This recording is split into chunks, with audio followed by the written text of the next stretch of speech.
네, 안녕하세요. 세상에서 가장 작은 책방 윤트로파크의 원테이블 북스토어 옛다 책방입니다. 와, 네, 오늘 소개해 드릴 책은요, 짜잔, 기시미 이치로의 40에게 라는 책이에요.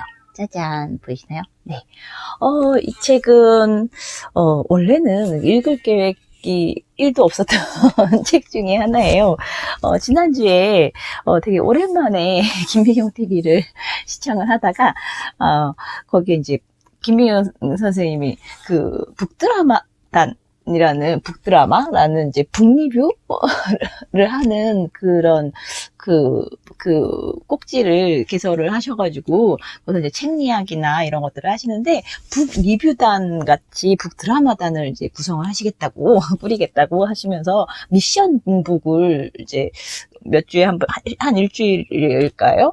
한 100권 읽기, 한겨울에 이제 100권 읽기를 한번 해보자, 막 이러면서, 이제 북드라마단을 이제 꾸려보겠다라고 하면서 이제 공지랑 영상이랑 떴길래, 이참에 그러면 선생님이 추천해주시는 책이나 이런 것들을 따라 읽으면서 영상도 같이 한번 채워볼까 하는 그런 이제 사심으로 이제 읽게 됐어요. 두 권의 책을 이제 추천해 주셨는데, 하나는 40에게고 또 하나는 유튜브 레볼루션이라는 책인데, 원래는 뭐 유튜브 레볼루션 책을 읽고 리뷰를 쓰려고, 이렇게 리뷰 방송을 해보려고 생각을 했는데, 두 권을 둘 다 이제 딱 이렇게 나란히 놓고 봤는데 마감이 금요일까지 올려야 되거든요.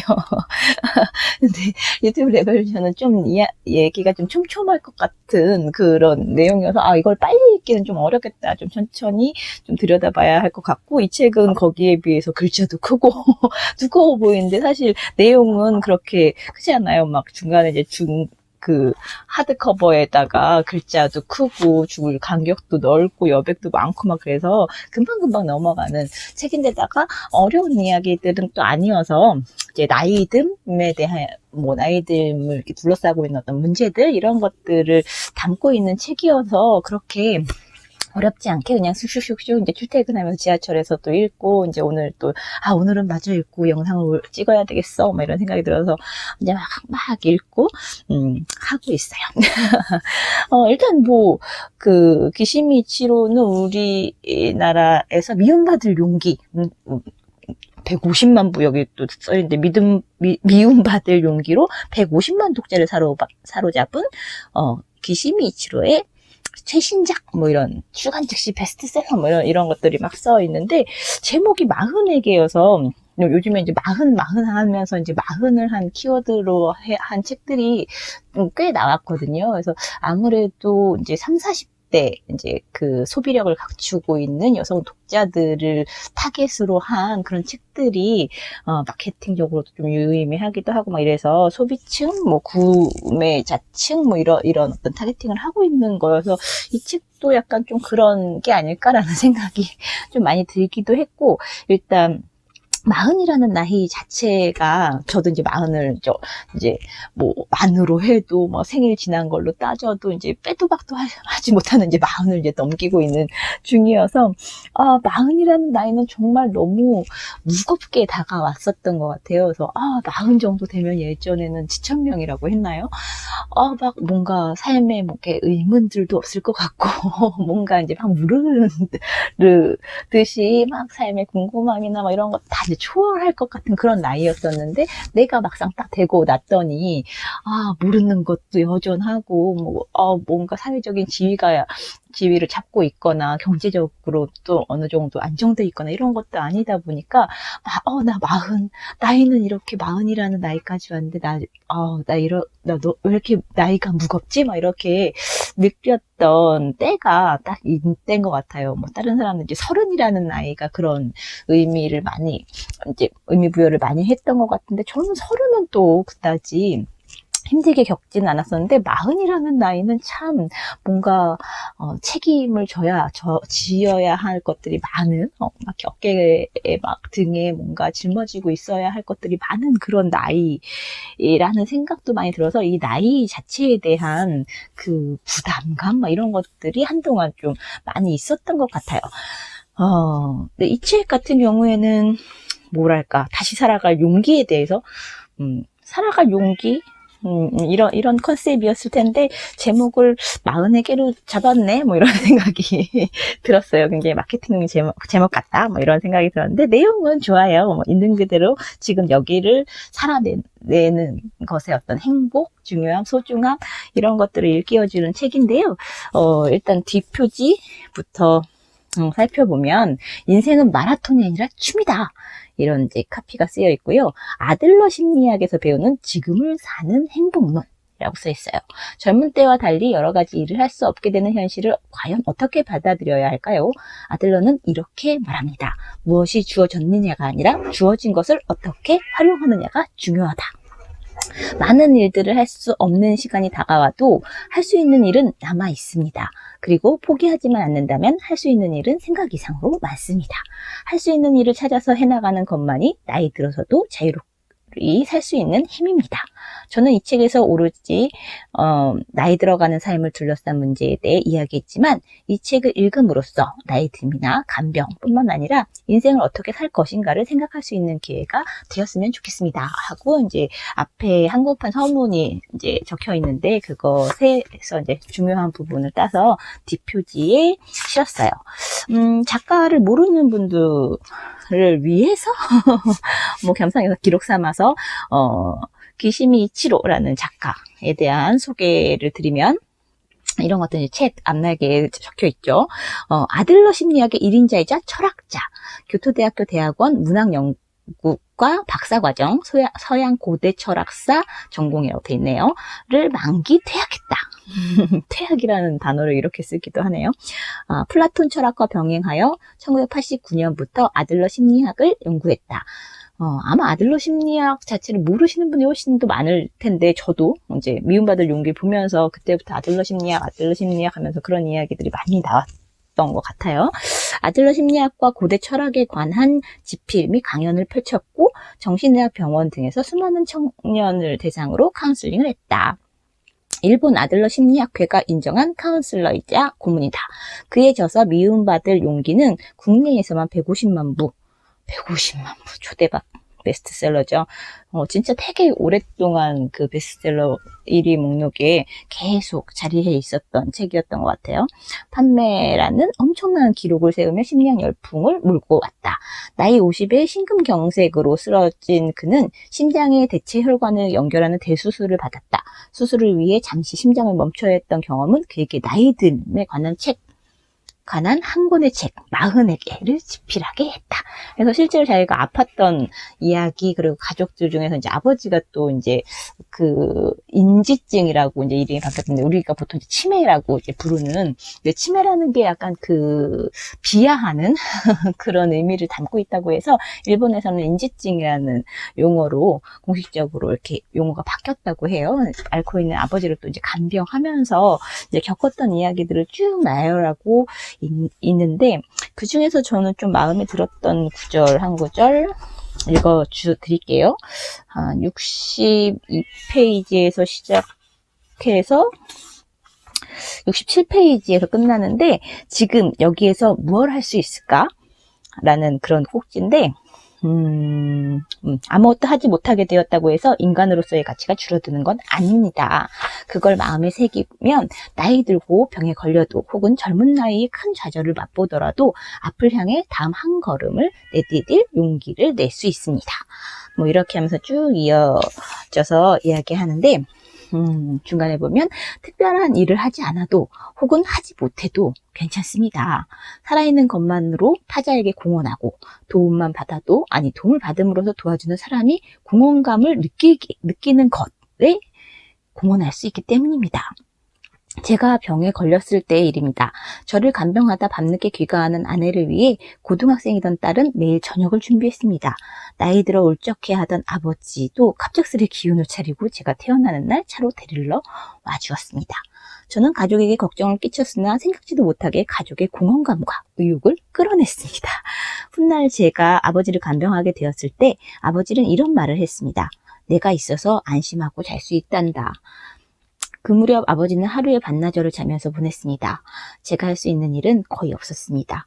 그럼에도 아버지는 그저 곁에만 있어도 공헌할 수 있다는 걸 제게 가르쳐 준 겁니다. 이 말을 3년 전에 들었더라면 점점점점 강연회에서 한 청중이 했던 말입니다. 그는 자신의 아버지가 뇌경색으로 쓰러지고 그 후유증으로 신체의 자유를 잃었다고 했습니다. 이후 그의 아버지는 절망하여 죽는 편이 낫다라고 괴로워했다고 했습니다. 하지만 살아서 함께 있을 수 있는 것은 가족에게 커다란 기쁨입니다. 그러니 몸이 움직이지 않는다고 해서 살아있는 의미나 가치가 없다고 생각할 필요는 없습니다. 그가 말했습니다. 그때 아버지에게 그렇게 말해주었더라면 아버지의 만년은 달라졌을 거예요. 이런 이야기들이 이제 쭉 나오는데, 이제 존재 자체의 어떤 소중함, 뭐 이런 이야기들도 나오고, 어떤 우리가 이제 일을 하거나 이제 사회생활을 하다 보면 생산성, 너의 생산성에 너무 가치, 의미들을 많이 두고, 이야기하잖아요. 이제 저는 그걸 이제 능력주의에 대해서 너무 이렇게 판타지들을 강박이라고 할까? 강박을 너무 많이 갖고 있는 결과가 아닐까? 그래서 저 사람은 쓸모가 있는 사람이야? 없는 사람이야? 얼마나 가치가 있는 사람이야? 뭐 이런 것들로 자꾸 재단을 하려고 하고, 어느 대학 나왔어? 뭐 어느 회사 다녀? 연봉은 얼마래? 뭐 집은 몇 평 살아? 막 이런 어떤 잣대를 가지고 사람들을 판단을 하거나 아니면 나한테 도움이 돼 안 돼? 뭐 이렇게 끊임없이 뭔가 재고 따지고 막 이런 속에서 사람들을 평가하거나 이런 것들이 아니라 살아있다라는 것 자체만으로도 소중한 거 아니야? 라는 것들 되게 맞는 말인데 낯설기도 한 그런 이야기들이었지 않나라는 생각이 들었어요. 책을 읽으면서 계속 이렇게 생각이 났던 것 중에 하나는 기본소득이었었어요. 아마 녹색당에서 계속 이제 주장하고 있는 의제 중에 하나인데, 그게 그거예요. 그러니까 사회에서, 우리가 이 사회에서 살아가는데 필요한 최소한의 경비를 사회가 지원해줘야 되는 거 아니겠어? 라는 건데, 뭐, 우리가 이제 가난한 사람이라던가, 아니면 장애가 있다던가, 뭔가 핸디캡을 갖고 있는 사람들에 대해서는 이제 지원해주는 것들이 맞다라고 생각을 하잖아요. 근데 그것들을 이제 하나하나 따지기도 사실은 되게 어렵고, 그걸 막 받으려고 하다 보면 너무 구차스럽기도 하고 그러는데, 그냥 존재하는 것만으로도 나이가 많건 적건, 여성이건 남성이건 장애가 있건 없건, 그런 모든 것들을 떠나서 그냥 이 땅에 살고 있는 사람이라면 적어도 이 정도의 비용이 들어갈 테니 그 부분들을 사회가 해결해 주겠어 라고 하는 그런 이제 정신들을 묻지도 따지지도 않고 뭐 이렇게 지원해 주겠다, 너가 살 수 있게, 뭐 이런 것들이 이제 기본소득의 이제 철학이라는 생각을 했었는데, 그걸 보면서 이제 약간 가치의 어떤 이제 전복 뭐 이런 것들이 일어났었어요. 그러니까 우리가 막 장애인이라고 하거나 뭐 이렇게 비생산적인 뭐 이런 식으로 이제 많이 재단을 하고, 쓸모 없는 사람 뭐 이런 식으로 오히려 이제 장애를 극복하고 뭔가 이제 영웅화 되었을 때 막 박수 쳐주고 뭐 이런 문화에 나 이제 사회적인 시선에 막 이렇게 너무 많이 노출되어 있다 보니까 그냥 있는 것만으로도 굉장히 소중한 의미를 가질 수 있을 텐데, 그 가치들을 자꾸 우리가 무시하고 있지 않나? 못 본 척하고 있지 않나? 외면하고 있지 않나? 이런 이제 물음들을, 기본소득 철학들을 이제 배우면서 그런 생각을 했었는데, 다 그 얘기들을 너무 평범한, 아주 쉬운, 그냥 옆집 할아버지가 이야기해주는 톤으로 줄줄줄줄 이야기해주셔서, 정말, 난 사람이구나. 이런 생각이 많이 들었던, 책이에요. 그리고 이제, 뒤 날개에 보니까, 어머니가 병상에서 이제 독일어 공부를 하고 싶다라고 했던 그 일화가 짤막하게 쓰여 있네요. 이것도 이제 한번, 그러니까 발췌를 해서 읽어볼까? 막 이런 생각을 잠깐 했었는데, 읽어드릴게요. 어머니는 뇌경색으로 쓰러져서 몸을 거의 움직이지 못했습니다. 어느 날 어머니가 침대에 누워 말했습니다. 독일어 공부를 하고 싶구나. 얼마 되지 않아 의식 수준이 저하되고 독일어 학습이 어려워지자 이번에는 책을 읽어달라고 부탁했습니다. 어머니가 자신의 남은 생을 알고 있었는지 모르지만 보통이라면 이런 상태에서는 무리야, 애써봤자 소용없어 하고 많은 걸 포기하지 않을까요? 무언가를 배우려는 마음, 새로운 것을 시작하려는 기력과 의욕을 잃지 않는 모습에 저는 감명받았습니다. 언젠가, 머지않아 라고 말하는 사람은 실은 아니 무리야 라고 뒷걸음치는 사람과 똑같습니다. 해보면 어때요? 라고 제안하면 네, 그렇지만 이라는 대답이 돌아올 때가 있습니다. 이런 대답은 할지 말지 망설이는 게 아니라 하지 않겠다 라고 선언하는 것이나 다름없습니다. 그렇지만의 벽을 뛰어넘지 않으면 앞으로 나아갈 수가 없습니다. 이런 딱 인상 깊었던 구절이 딱 여기 나와 있어서 마침 읽어드렸어요.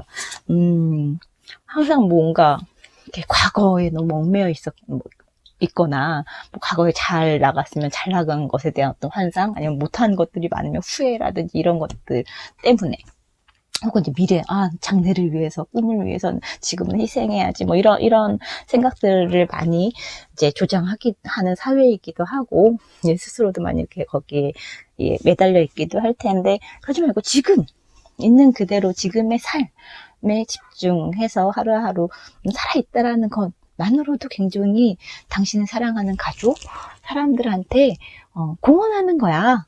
여기서는 공헌감이라는 언어를 써서 되게 낯설고 다른 표현이 있었으면 참 좋았겠다라는 생각도 들었었는데, 그런 가치, 다른 사람이, 우리는 꼭 뭔가를 주거나, 뭔가 이렇게 능력을 발휘하거나, 뭐 이래야만 할 것 같지만, 내가 내 상태로, 지금 있는 이 상태만으로도 내 주변의 사람들, 나를 사랑하고 아끼는 사람들은 좋아해. 행복한 거야. 내가 없을 때보다. 그러니까 그냥 너대로 살아. 지금 그대로 행복하게 잘 살아. 뭐 이런 이야기들을 그냥 찬찬하게 해주는 말이어서, 뭐랄까, 아주 큰 울림이 있거나 이렇지는 않았는데, 읽어보면 괜찮겠다, 뭐 이런 생각이, 혹시 뭔가에 불안하거나 쫓기거나, 막 이런, 막 삶이 너무 무겁거나, 이렇게 살아도 되나, 뭐 이렇게 고민하는 사람들한테 한 번쯤 읽기를 권해줄 수 있겠다라는 그런 생각이 들었던 책입니다. 네. 김혜영TV 북드라마 미션북. 첫 번째 책 40개 미션 수행 완료했습니다. 안녕.